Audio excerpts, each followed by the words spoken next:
Hi, so my lightning talk today, I'm going to go over my main takeaways from the chapters you read in the climate book, as well as chapter 2.9 by Kate Marvo, which is about droughts and floods that I found particularly interesting.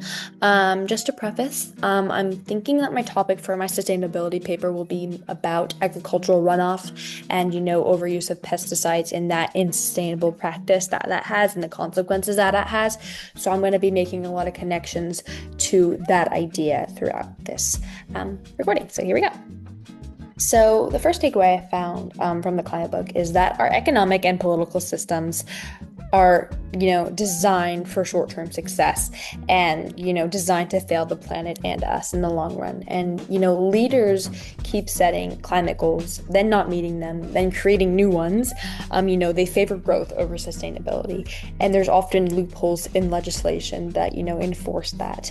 And, personally, this makes me reflect on, who I vote for and who I support and if their values align and with their actions and if they're truthful with what they, pursue with, policies and such. And it also makes me reflect on the food I buy and the companies I support and, where I'm getting my food from and if that brand, practice sustainable farming, rather than prioritizing just profits and, at the environment's expense. And that's a really important thing to me. And, as I was mentioning in my paper before, this is relevant for that because, agricultural runoff happens largely due to profit-driven farming practices. Like that's just easy. Pesticides, are way easier than, the sustainable practices, and political loopholes support that.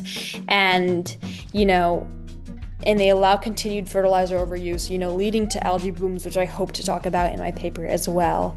And this also links to the spiral dynamics, which many of your leaders are stuck in that orange meme, focused on success and growth rather than evolving to the green, which is, environmentally aware and careful and community oriented, and the well-being of the community is at the top. So we need to make that shift of progress there.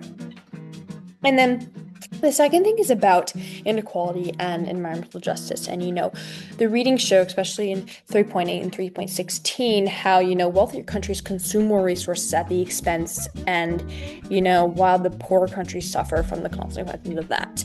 And, my personal connection to this is, living in a relatively privileged place. I'm trying to be more aware of how environmental damage elsewhere, affects underprivileged or vulnerable communities. It pushes me to raise awareness about this and, support equitable environmental policies as well. And this could relate to my paper because, runoff and algae blooms can disproportionately harm lower class or lower income communities, near polluted waters, showing environmental justice, which is linked to, the global inequality that we face.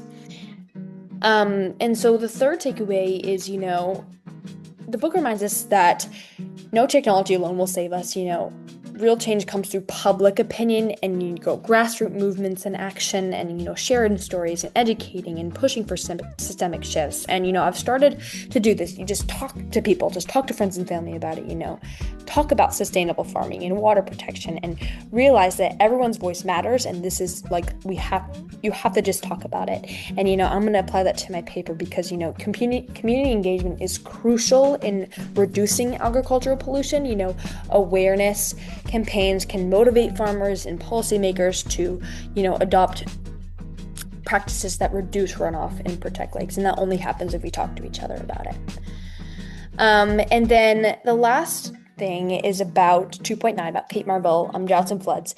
And, she explains that Earth's water is finite, it's recycled, and we're drinking the same water as the dinosaurs. And, increased warming has, increased the, action of droughts and floods. And, knowing that water we drink is the same as dinosaurs makes it feel really urgent about protecting local water sources. I've started conserving water and advocating for, being more aware of the water I consume and wasting water and turning off the sink and, not running the shower all the time, turning it off when you need to wash your hair or whatever.